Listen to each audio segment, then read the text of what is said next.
મહેસાણા જિલ્લાના LCIT college Bhandu ખાતે આરોગ્ય મંત્રી ઋષિકેશભાઈ પટેલના અધ્યક્ષસ્થાને 75મો જિલ્લા કક્ષાનો વન મહોત્સવ કાર્યક્રમ યોજાયો।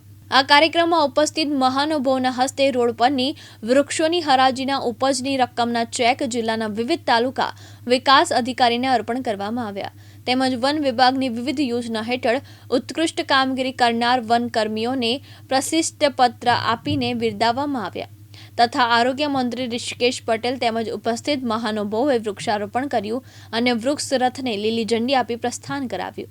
આ પ્રસંગે અધિક અગ્ર મુખ્ય વન સંરક્ષક KS રંધાવાએ વન વિભાગ દ્વારા કરવામાં આવેલી કામગીરી અંગે વિસ્તૃત જાણકારી આપી।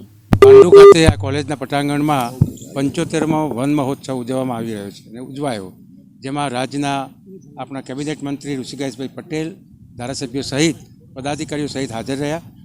એ જ પ્રમાણે રાજ્યના અગ્ર મુખ્ય વન સંરક્ષક શ્રી રંધાવા સાહેબ અને એમની ટીમ ફોરેસ્ટ ડિપાર્ટમેન્ટની આખી ઉપસ્થિત રહી। જિલ્લાના કલેક્ટર શ્રી અને અધિકારીઓ, તાલુકા વિકાસ અધિકારીઓ પણ ઉપસ્થિત રહ્યા।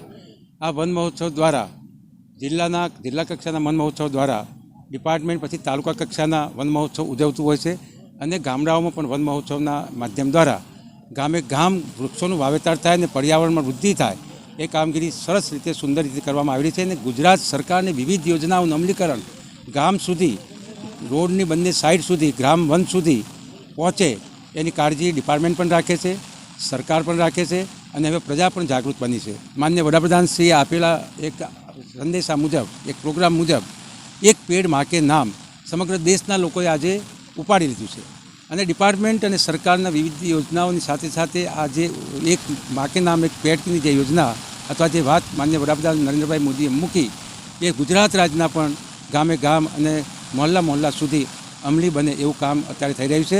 75મા વન મહોત્સવ નિમિત્તે મહેસાણા જિલ્લામાં જે અત્યારે પર્યાવરણની દ્રષ્ટિએ જેટલી ટકાવારી વૃક્ષોની છે એ ટકાવારી સતત વધતી રહી છે, એ માટે ડિપાર્ટમેન્ટને હું અભિનંદન પણ આપું છું। અનુપસિંહ ચાવડા, દિવ્યાંગ ન્યૂઝ, મહેસાણા।